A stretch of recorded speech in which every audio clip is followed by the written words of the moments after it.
തിരുവനന്തപുരം ജില്ലയിലായിരുന്നു നാടിനെ നടുക്കിയ സംഭവം അരങ്ങേറിയത്. അതിരാവിലെ തന്നെ പൂവാർ പോലീസ് സ്റ്റേഷനിലേക്ക് രാജൻ എന്ന വ്യക്തി 30-കാരിയായ തന്റെ മകൾ രാഖിയെ കാണാനില്ല എന്ന പരാതിയുമായി എത്തി.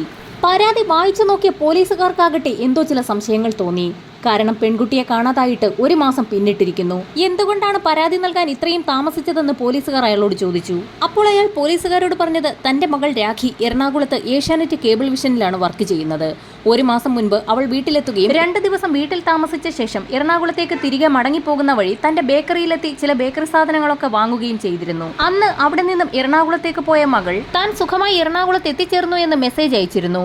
മെസ്സേജ് കണ്ട ഉടൻ തന്നെ അന്ന് അവളെ തിരിച്ചു വിളിച്ചെങ്കിലും അവൾ ഫോൺ എടുത്തിരുന്നില്ല. മകൾക്ക് എന്തെങ്കിലും ജോലി തിരക്കായിരിക്കുമെന്ന് കരുതി അന്ന് പിന്നീട് വീട്ടുകാർ വിളിച്ചതുമില്ല. അതിനുശേഷം 2 ദിവസം കഴിഞ്ഞപ്പോൾ വീണ്ടും മകളുടെ മെസ്സേജുകൾ വന്നെങ്കിലും പതിവ് പോലെ തന്നെ തിരിച്ചു വിളിച്ചപ്പോൾ അവൾ ഫോൺ എടുത്തില്ല.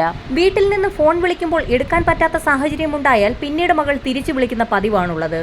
എന്നാൽ എന്തുകൊണ്ടാണ് മകൾ തിരികെ വിളിക്കാത്തതെന്ന് വീട്ടുകാർക്ക് സംശയമുണ്ടായി.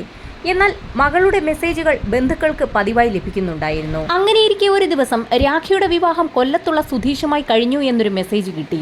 വീട്ടിലറിയിക്കാതെ വിവാഹം കഴിച്ചതുകൊണ്ടാകാം അവൾ ഫോൺ എടുക്കാത്തതെന്നാണ് ആദ്യം കരുതിയത്. വിവാഹം കഴിഞ്ഞു എന്നുള്ള മെസ്സേജ് ലഭിച്ചതിന് ശേഷവും തുടരെ രാഖിയെ വിളിച്ചെങ്കിലും അവൾ ഫോൺ എടുക്കാതായതോടുകൂടി എറണാകുളത്തെത്തി മകൾ ജോലി ചെയ്യുന്ന ഏഷ്യാനെറ്റ് കേബിൾ വിഷനിൽ തിരക്കാൻ വീട്ടുകാർ തീരുമാനിച്ചു.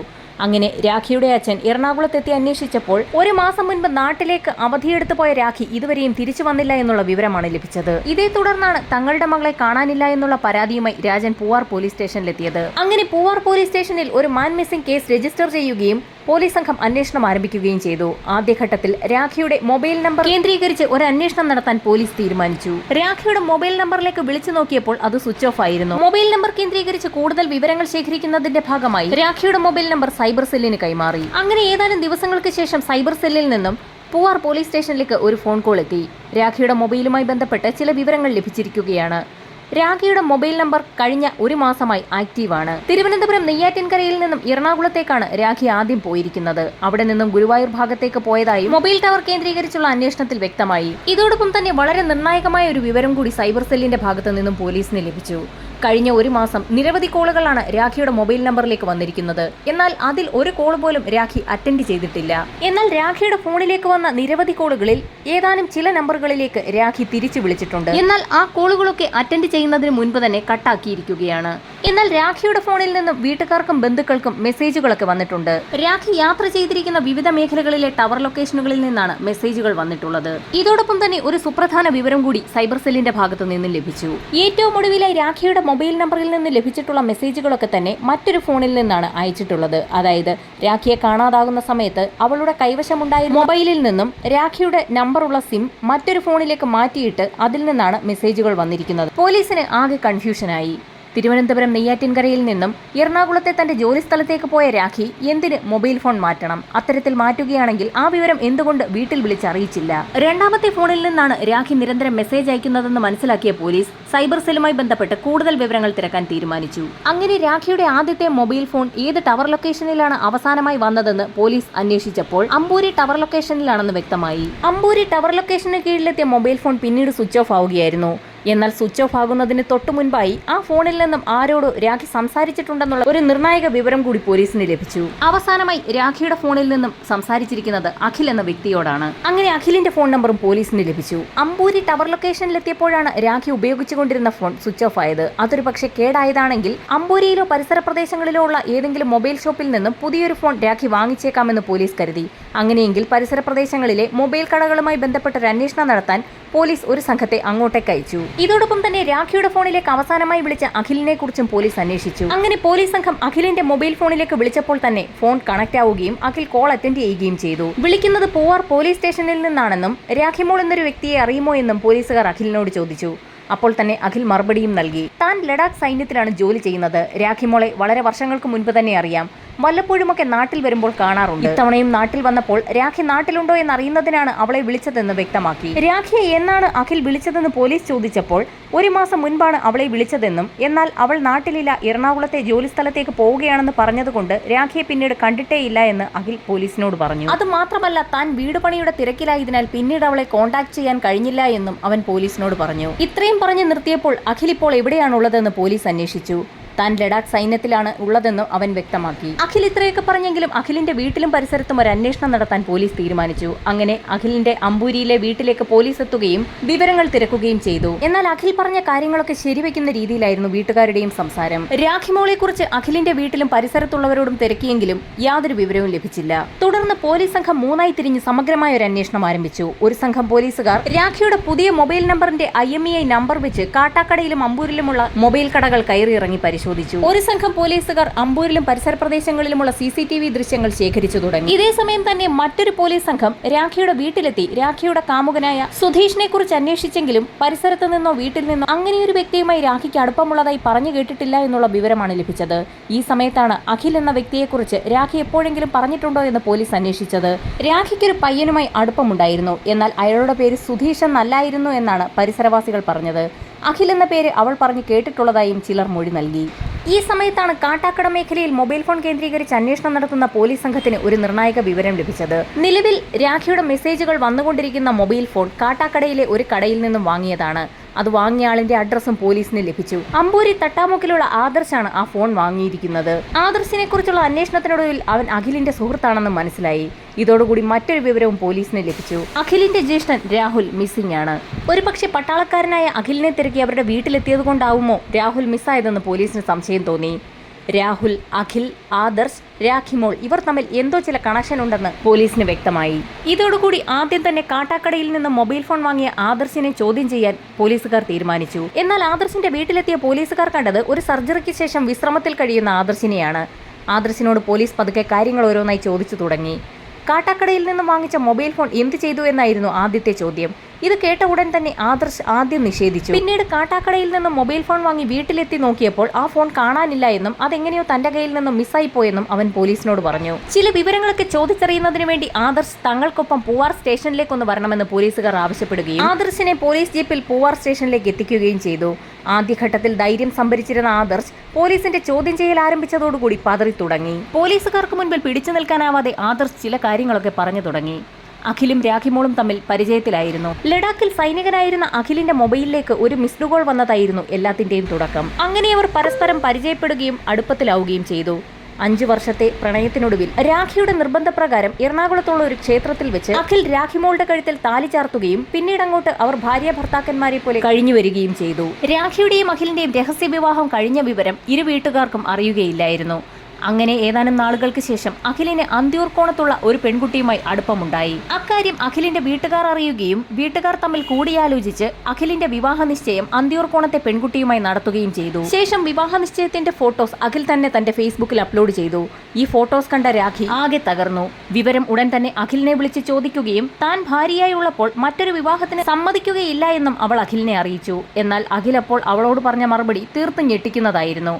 അഖിലിന് പ്രായം 24 വയസ്സാണ്. രാഖിക്കാകട്ടെ 30. അഖിൽ ഒരു ഹിന്ദു യുവാവാണ്. രാഖി ഒരു ക്രിസ്ത്യൻ യുവതിയും. അതുകൊണ്ട് തന്നെ അവരുടെ വിവാഹത്തിന് അഖിലിന്റെ വീട്ടുകാർ സമ്മതിക്കുകയില്ല എന്ന് അവൻ പറഞ്ഞു. അങ്ങനെ അഖിലും രാഖിയും തമ്മിൽ നിരന്തരം വഴക്കുണ്ടാവുകയും രാഖി ഫോൺ വിളിച്ചാൽ പോലും അഖിൽ എടുക്കാതെയാവുകയും ചെയ്തു. അഖിൽ തന്നെ ഒഴിവാക്കുകയാണെന്ന് മനസ്സിലാക്കിയ രാഖി അഖിലുമായി നിശ്ചയം കഴിഞ്ഞ അന്തിയൂർക്കോണത്തെ പെൺകുട്ടിയുടെ വീട്ടിലെത്തി അഖിലും താനും തമ്മിൽ അടുപ്പത്തിലാണെന്നും വിവാഹിതരാണെന്നും ഫോട്ടോ സഹിതം തെളിവ് നിരത്തി അവർക്ക് കാണിച്ചു കൊടുത്തു. ഇതോടുകൂടി അഖിലുമായുള്ള വിവാഹത്തിൽ നിന്നും അന്തിയൂർക്കോണത്തെ വീട്ടുകാർ പിന്മാറി. അന്തിയൂർക്കോണത്തെ പെൺകുട്ടിയെ വിവാഹം കഴിച്ച് താൻ പുതിയതായി നിർമ്മിക്കുന്ന വീട്ടിൽ കഴിയണമെന്ന് ആഗ്രഹിച്ചിരുന്ന അഖിലിന് ഇതോടുകൂടി വാശിയായി. വിവാഹശേഷം താമസിക്കുന്നതിനായി അഖിൽ നിർമ്മിച്ചുകൊണ്ടിരിക്കുന്ന പുതിയ വീടിന്റെ സിറ്റൌട്ടിൽ അഖിലും ആദർശും രാഹുലും ഒത്തുകൂടി. അവർ രാഖിയെ ഇല്ലാതാക്കാൻ തന്നെ തീരുമാനിച്ചു. അവരുടെ പ്ലാനിങ്ങിന്റെ ഭാഗമായി അഖിൽ രാഖിയെ ഫോണിൽ ബന്ധപ്പെടുകയും താൻ പുതിയതായി നിർമ്മിച്ചു നൽകുന്ന വീട് കാണാൻ ക്ഷണിക്കുകയും ചെയ്തു. വീട്ടിൽ നിന്നും അന്ന് എറണാകുളത്തെ ജോലി സ്ഥലത്തേക്ക് പോകാനിറങ്ങിയ രാഖിയെ ഹൈവേയിൽ കാറുമായി അഖിൽ കാത്തിരിക്കുന്നുണ്ടായിരുന്നു. കാറിന്റെ അടുത്തേക്ക് നടന്നെത്തിയ രാഖി കാണുന്നത് ഡ്രൈവർ സീറ്റിലിരിക്കുന്ന അഖിലിന്റെ ജ്യേഷ്ഠൻ രാഹുലിനെയാണ്.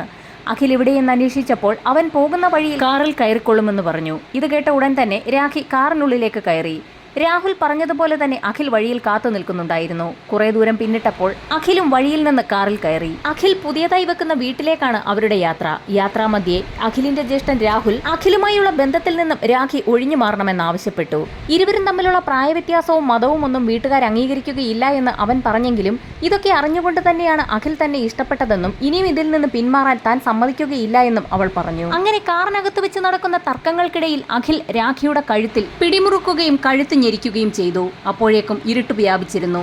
രാഖിയുടെ നിലവിളി ശബ്ദം പുറത്തു കേൾക്കാതിരിക്കുന്നതിനായി രാഹുൽ കാറിന്റെ ആക്സിലേറ്ററിൽ കാലമർത്തി ശബ്ദമുണ്ടാക്കിക്കൊണ്ടേയിരുന്നു. അങ്ങനെ രാഖി നിശ്ചലയായി. രാഖിയുടെ മരണം ഉറപ്പാക്കാനായി അഖിൽ കാറിന്റെ സീറ്റ് ബെൽറ്റ് ഉപയോഗിച്ച് രാഖിയുടെ കഴുത്തിൽ കുരുക്കിട്ട് മുറുക്കി അവളുടെ മരണം ഉറപ്പിച്ചു. ശേഷം അവർ അഖിലിന്റെ പുതിയതായി നിർമ്മിക്കുന്ന വീട് ലക്ഷ്യം വെച്ച് യാത്ര തുടർന്നു. ആ വീടിന്റെ സിറ്റൌട്ടിൽ അവരെ കാത്ത് ആദർശ് നിൽപ്പുണ്ടായിരുന്നു. സംഭവിച്ച കാര്യങ്ങളെല്ലാം അവർ ആദർശിനോട് പറഞ്ഞു. ശേഷം മൂവർ സംഘം രാഖിയുടെ മൃതശരീരം കാറിൽ നിന്നും ആരും കാണാതെ പുറത്തെടുത്ത് അഖിലിന്റെ പുതിയ വീടിന്റെ പിൻഭാഗത്തേക്ക് നടന്നു. അവിടെ അവർ നേരത്തെ തന്നെ ഒരു കുഴി തയ്യാറാക്കി വെച്ചിരുന്നു. രാഖിയുടെ ശരീരത്തിലെ വസ്ത്രങ്ങളെല്ലാം അഴിച്ചെടുത്ത ശേഷം രാഖിയുടെ മൃതശരീരം ആ കുഴിയിലേക്കിട്ട് മൃതശരീരത്തിന് മുകളിലേക്ക് അവർ നന്നായി ഉപ്പുവാരി വിതറുകയും ശേഷം ആ കുഴി മണ്ണിട്ട് മൂടുകയും കുഴിയുടെ മുകളിൽ അവർ നേരത്തെ തന്നെ കരുതി വെച്ചിരിക്കുന്ന ഒരു ചെടി നടുകയും ചെയ്തു. പുറത്തുനിന്ന് നോക്കുന്ന ഒരാൾ കണ്ടാൽ ആരോ കുഴിയെടുത്ത് ചെടി നട്ടിരിക്കുകയാണെന്നേ തോന്നൂ. നിർമ്മാണത്തിലിരിക്കുന്ന വീടായതിനാൽ അവിടെ നേരത്തെ തന്നെ അങ്ങനെ ഒരു കുഴിയെടുത്തിട്ടതൊന്നും നാട്ടുകാരുടെ ശ്രദ്ധയിൽപ്പെട്ടതുമില്ല. രാഖിയുടെ മൃതശരീരം മറവ് ചെയ്തതിനു ശേഷം അവരുടെ കൈവശമുള്ള രാഖിയുടെ സാധനങ്ങളൊക്കെ തന്നെ പലയിടങ്ങളിലായി ഉപേക്ഷിക്കാൻ അവർ തീരുമാനിച്ചു. അങ്ങനെ കാറിൽ കയറിയ മൂവർ സംഘം നേരെ അഖിലിന്റെ വീട്ടിലെത്തി കുളിച്ച് റെഡിയായി പുറത്തേക്കിറങ്ങി. അവിടെ നിന്നും നെയ്യാർ ഡാം പരിസരത്തു കൂടി കാട്ടാക്കട ഭാഗത്തേക്ക് പോകുന്ന മൂവർ സംഘം ആദ്യം തന്നെ രാഖിയുടെ ബാഗിലുണ്ടായിരുന്ന അവളുടെ അച്ഛന്റെ ബേക്കറിയിൽ നിന്നും വാങ്ങിയ ബേക്കറി സാധനങ്ങൾ വലിച്ചെറിഞ്ഞു. പിന്നീട് അല്പദൂരം പിന്നിട്ട ശേഷം കാട്ടാക്കട ഭാഗത്തെ ഒരു റബ്ബർ എസ്റ്റേറ്റിലേക്ക് രാഖിയുടെ ഷൂ വലിച്ചെറിഞ്ഞു. രാഖിയുടെ മൊബൈൽ ഫോണിൽ നിന്നും സിം ഊരിയെടുത്ത് അവർ കയ്യിൽ കരുതിയ പുതിയൊരു ഫോണിലേക്ക് ഇട്ടു. തിരുവനന്തപുരത്തേക്ക് യാത്ര തുടർന്ന സംഘം തിരുവനന്തപുരത്തെത്തിയപ്പോൾ ആദർശും രാഹുലും രാഖിയുടെ ബാഗും ഫോണുമായി കാറിൽ നിന്നിറങ്ങി ഗുരുവായൂർ ഭാഗത്തേക്കുള്ള ബസ്സിൽ കയറി. അഖിലാകട്ടെ നെയ്യാറ്റിൻകരയിലുള്ള തന്റെ വീട്ടിലേക്കും പോന്നു. വീട്ടിലെത്തിയ അഖിൽ കാർ നന്നായി കഴുകി വൃത്തിയാക്കി. ഇതേസമയം തന്നെ ഗുരുവായൂരേക്ക് യാത്ര തിരിച്ച ആദർശും രാഹുലും ശ്രീകൃഷ്ണപുരത്ത് ഇറങ്ങുകയും തുണിയടങ്ങുന്ന രാഖിയുടെ ബാഗ് അവിടെ ഒരു സ്ഥലത്തേക്ക് വലിച്ചെറിയുകയും ചെയ്തു. ഗുരുവായൂർ യാത്രക്കിടയിലായിരുന്നു രാഖി അയക്കുന്ന രീതിയിലുള്ള മെസ്സേജുകൾ രാഖിയുടെ ബന്ധുക്കൾക്ക് ആദർശും രാഹുലും അയച്ചുകൊണ്ടിരുന്നത്. കുറേയധികം മെസ്സേജുകൾ എല്ലാവർക്കും അയച്ച ശേഷം അവർ ആ മൊബൈൽ ഫോൺ ഗുരുവായൂർ ഭാഗത്ത് ഉപേക്ഷിച്ച് തിരിച്ച് നാട്ടിലേക്ക് എത്തി. ഇത്രയും കാര്യങ്ങളാണ് ആദർശിനെ ചോദ്യം ചെയ്ത പോലീസുകാർക്ക് ലഭിച്ചത്. അങ്ങനെ മജിസ്ട്രേറ്റിന്റെ ഉത്തരവോടുകൂടി ആദർശിനെയും കൂട്ടി തെളിവെടുപ്പിനായി അഖിൽ പുതിയതായി നിർമ്മിക്കുന്ന വീടിന്റെ അടുത്തേക്ക് പോലീസ് സംഘം എത്തി. വിവരമറിഞ്ഞ നാട്ടുകാരെല്ലാം തന്നെ അപ്പോഴേക്കും അവിടെ തടിച്ചുകൂടിയിരുന്നു. ആദർശ് പറഞ്ഞ സ്ഥലത്ത് തന്നെ കുഴിച്ചു തുടങ്ങി. ഏതാനും നിമിഷങ്ങൾക്കകം തന്നെ ദുർഗന്ധം വമിച്ചു തുടങ്ങി. അങ്ങനെ ആ ശരീരം അവർ പുറത്തെടുത്തു. അതൊരു സ്ത്രീയാണെന്ന് വ്യക്തമായി. ഇൻക്വസ്റ്റ് നടപടികൾ പൂർത്തിയാക്കി മൃതശരീരം പോസ്റ്റ്മോർട്ടത്തിന് അയച്ചു. മരിച്ചത് രാഖി തന്നെയാണോ എന്ന് തിരിച്ചറിയുന്നതിന്റെ ഭാഗമായി രാഖിയുടെ അച്ഛനായ രാജനെ വിവരമറിയിക്കുകയും രാഖിയുടെ അച്ഛൻ രാജൻ ആശുപത്രിയിലെത്തി ബോഡി തിരിച്ചറിയുകയും ചെയ്തു. പിറ്റേ ദിവസം തന്നെ പോസ്റ്റ്മോർട്ടം റിപ്പോർട്ട് എത്തി. ആദർശ് പറഞ്ഞതുപോലെ തന്നെ കഴുത്ത് ഞെരിച്ചാണ് കൊലപ്പെടുത്തിയിരിക്കുന്നത്. എങ്കിലും മരിച്ചത് രാഖി തന്നെയാണെന്ന് ഉറപ്പിക്കാൻ പോലീസ് DNA പരിശോധന കൂടി നടത്തി. അങ്ങനെ ഒന്നാം പ്രതിയായ അഖിലിനെയും രണ്ടാം പ്രതിയായ രാഹുലിനെയും കസ്റ്റഡിയിലെടുക്കാൻ പോലീസ് തീരുമാനിച്ചു. പോലീസ് പിടികൂടുമെന്ന് ഉറപ്പായതിനാൽ രാഹുൽ നേരത്തെ തന്നെ കടന്നുകളഞ്ഞിരുന്നു. വിശദമായ അന്വേഷണങ്ങൾക്കൊടുവിൽ രാഹുലിനെ മലയൻകീഴുള്ള ഒരു വീട്ടിൽ നിന്നും പിടികൂടി. എന്നാൽ ഒന്നാം പ്രതി അഖിൽ തന്നെയാണെന്ന് അവർ രണ്ടുപേരും സമ്മതിച്ചു. അഖിൽ ലഡാക്ക് സൈന്യത്തിലേക്ക് തിരികെ പോയെന്നും രാജധാനി എക്സ്പ്രസിലാണ് അവൻ ദില്ലിയിലേക്ക് പോയതെന്നും പോലീസിന് വിവരം ലഭിച്ചു. എന്നാൽ ലഡാക്കിലുള്ള യൂണിറ്റിൽ ബന്ധപ്പെട്ടപ്പോൾ പോലീസിന് ലഭിച്ചത് തീർത്തും ഞെട്ടിക്കുന്ന ഒരു വിവരമായിരുന്നു. അഖിൽ അവിടെ എത്തിയിട്ടില്ല, അവിടെ റിപ്പോർട്ട് ചെയ്തിട്ടുമില്ല. അഖിൽ ദില്ലി വരെ എത്തിയതിന്റെ എല്ലാ തെളിവുകളും പോലീസിന് ലഭിച്ചു. ഇതോടുകൂടി അവൻ ദില്ലിയിലെത്തി ലഡാക്കിലേക്ക് പോയിട്ടില്ല എന്നുള്ള കാര്യം വ്യക്തമായി. ഈ വാർത്തകളൊക്കെ തന്നെ മാധ്യമങ്ങളിൽ നിറഞ്ഞു നിൽക്കുന്ന സമയത്താണ് എല്ലാവരെയും ഞെട്ടിച്ചുകൊണ്ട് അഖിലിന്റെ ഒരു ശബ്ദ സന്ദേശം വാർത്താ മാധ്യമങ്ങളിലൂടെ പ്രചരിച്ചത്. തിരുവനന്തപുരത്ത് നിന്നും രാജധാനി എക്സ്പ്രസിൽ ദില്ലിയിലെത്തിയ താൻ ലഡാക്ക് സൈന്യത്തിലേക്ക് തിരിച്ചെത്തിയെന്നും അവിടെ റിപ്പോർട്ട് ചെയ്തെന്നും എന്നാൽ പോലീസ് അന്വേഷണം നടക്കുന്നതിനാൽ അന്വേഷണവുമായി സഹകരിക്കാൻ താൻ സൈന്യത്തിൽ നിന്നും അവധിയെടുത്ത് നാട്ടിലേക്ക് വരികയാണെന്നുമായിരുന്നു ആ ശബ്ദ സന്ദേശം. ഇതോടുകൂടി പോലീസിന്റെ അന്വേഷണം തെറ്റായ ദിശയിലാണെന്നും പോലീസ് കള്ളക്കഥകൾ മെനയുകയാണെന്നും നാട്ടിലാകെ അഭ്യൂഹം പടർന്നു. അങ്ങനെ ചാനലിലൂടെ പറഞ്ഞതുപോലെ തന്നെ അഖിൽ നാട്ടിലെത്തി. എയർപോർട്ടിൽ നിന്നും പോലീസ് സംഘം അഖിലിനെ കസ്റ്റഡിയിലും എടുത്തു. പോലീസുകാർക്കും ചാനലുകാർക്കും നാട്ടുകാർക്കും ഒക്കെ മുൻപിൽ ധൈര്യത്തോടുകൂടി പെരുമാറിയ അഖിൽ ചോദ്യം ചെയ്യൽ ആരംഭിച്ചതോടുകൂടി പതറി തുടങ്ങി. അങ്ങനെ മൂവർ സംഘവുമായി പോലീസ് തെളിവെടുപ്പ് ആരംഭിച്ചു. രാഖിയുടെ കൊലപാതക സമയത്ത് സംഘം ഉപയോഗിച്ചിരുന്ന കാർ ഉപേക്ഷിച്ച നിലയിൽ തമിഴ്നാട്ടിലെ തൃപ്പരപ്പിൽ നിന്നും പോലീസ് കണ്ടെടുത്തിരുന്നു. അഖിലിന്റെ സൈനികനായ ഒരു സുഹൃത്തിന്റെ കാർ ആയിരുന്നു അത്. അമ്പലത്തിൽ പോകുന്ന ആവശ്യത്തിനായി സുഹൃത്തിൽ നിന്നും അഖിൽ കാർ കൈവശപ്പെടുത്തുകയായിരുന്നു. അങ്ങനെ വിശദമായ കുറ്റപത്രം സമർപ്പിച്ച് പ്രതികളെ കോടതിയിൽ ഹാജരാക്കി. തിരുവനന്തപുരം ജില്ലാ സെഷൻസ് കോടതി 3 പേർക്കും ജീവപര്യന്തം തടവും 3 ലക്ഷം രൂപ പിഴയും വിധിച്ചു.